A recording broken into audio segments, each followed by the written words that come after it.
questions from some basic concepts of chemistry. Come on, let's watch this. In chemistry, molality is prepared over molarity. Reason: molality is independent to temperature, whereas molarity varies with temperature. Yes, let's go and see what do you mean by molarity and molality. So, molarity molarity means number of moles of solute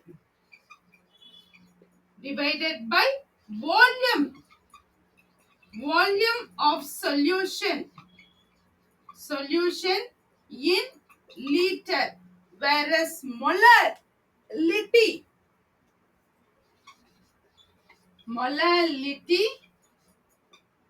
number of moles of solute divided by mass of solvent in kg. See, these both, what is the main difference? Volume, here it has mentioned, here mass, they mention. Mass of the solvent, here volume of the solution. So that means, actually volume, it is dependent on the temperature, whereas mass is the constant at all the temperature. So, definitely molality is prepared over molarity. The reason: molality is independent to the temperature, whereas molarity varies with temperature. Molarity depends upon the temperature. Why? Because volume, it is depend upon the temperature. As the temperature increases, volume of the substance, that is a liquid, which will vary. Due to that, 0 degree Celsius, how that liquid will be, 100 degree Celsius, how that liquid will be, mass will be same as it is at all the temperature. So that is what they mention. So assertion, it's actually a correct. Reason, which is relevant to that assertion. I hope you got a clear idea about this point. Yes, which is the correct option in that point? That means the option 1 is the correct. Assertion and reason both are correct statement, and the reason is correct explanation for the assertion. Hope you got a clear idea about this question. Come on, let's watch some more interesting question. The next question: assertion. Empirical and molecular formula of Na2CO3 is same, and reason: Na2CO3 does not form hydrates. Yes, first and foremost, let us analyze what is it empirical formula. Empirical formula, it's a simplest whole number ratio of the compound. Okay, now empirical formula means, empirical formula, it's a simplest whole number ratio, right? Okay, simplest whole number ratio of Na2CO3. So simplest whole number ratio, we cannot make it still more simplified. Okay, so we can write it Na2CO3. Okay, now for example I'm giving C6H6. How can you simplify? Here C, carbon and hydrogen, 1 is to 1. The same way C2 H6. How can you simplify? Here carbon 1, hydrogen 3. So 1 is to 3. You can simplify. So this is the simplest whole number ratio. So that is what empirical formula. It's nothing, simplest whole number ratio. Already here it is, what to say, Na2CO3. So we cannot further simplify. See now, for example, C12 H22 O11. Can we simplify this? No, we cannot simplify such kind of category. Yes, it is correct. Whereas reason: Na2CO3 does not form hydrates. Actually, it has two types of hydrates are there.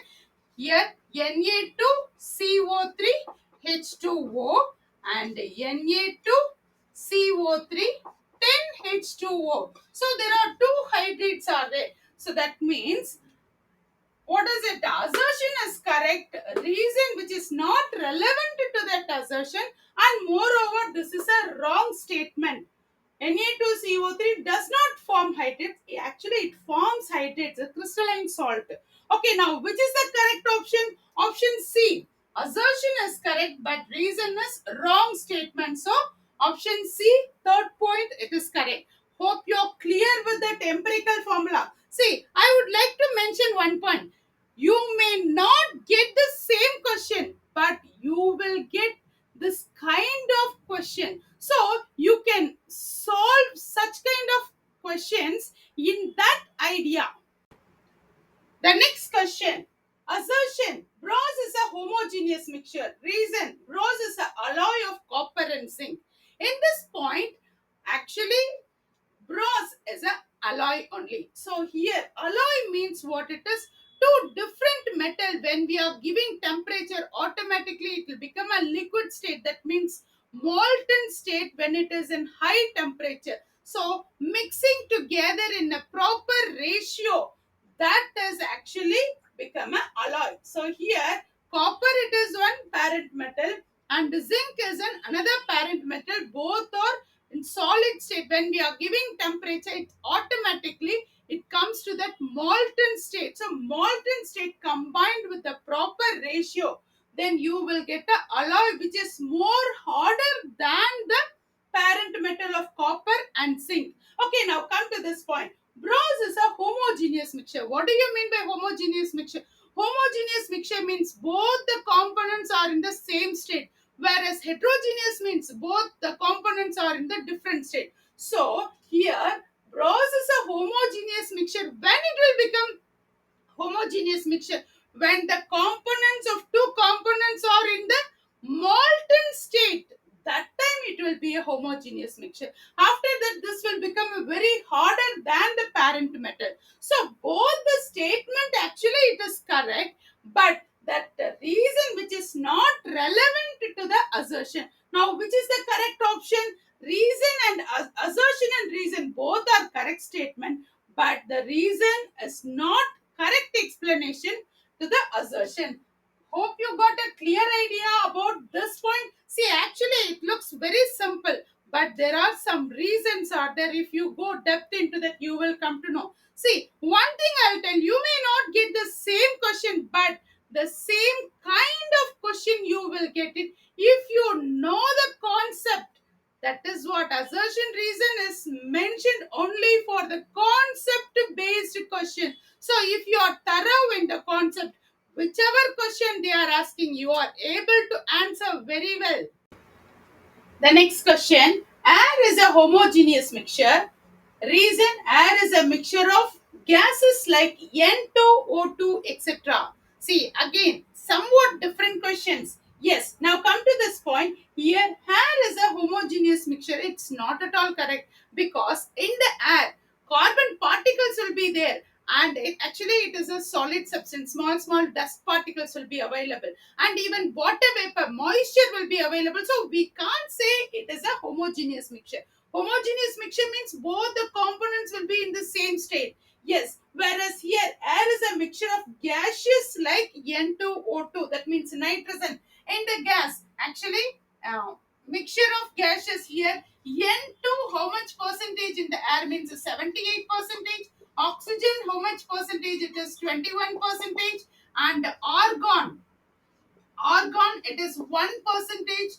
And carbon dioxide, it is 0.03 percentage. And water vapor also available. Water vapor. Okay, so these are all available in the air. It's a mixture of gases.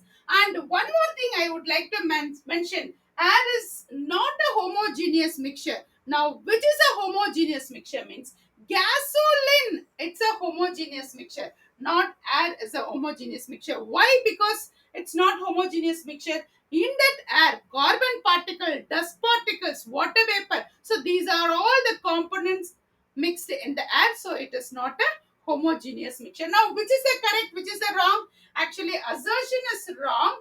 Reason actually correct. So, assertion is wrong, but the reason is correct statement. Fourth option it's correct. Hope you got a clear idea about this question. See, that's what I just mentioned. Somewhat you may get this similar question. You have to think and answer for it. The next question, somewhat typical. 1 gram of SO2 contains double the number of molecules than 1 gram of oxygen. Reason, molecular mass of SO2 gas is 64, is double than that of oxygen gas 32. Here, they have mentioned very clearly 1 gram of SO2 contains double the number of molecules than 1 gram of oxygen. Here, actually, we are not supposed to compare those two molecules. We have to compare 1 gram of any substance which is equivalent to 6.023 into 10 to the power of 23 molecules, atoms, or ions, or components, or in that way we have to consider. So 1 gram of any substance, 1 gram of SO2 contains, or any substance which is equivalent to 6.023 into 10 to the power of 23 molecules.